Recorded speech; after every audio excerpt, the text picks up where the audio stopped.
In this tutorial, I'm going to show you how to clear in and out points using a keyboard shortcut. So first, I'll add an in and an out point. I'll just drag the playhead to a part of the video and tap on the letter I to add an in point.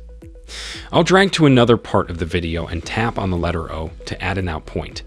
To clear the in and out points using a keyboard shortcut on a Mac, press the Option key and tap on X. On a PC, it's Control, Shift, X, so Option X. In and out points were just cleared. Option X will clear both the in and out point.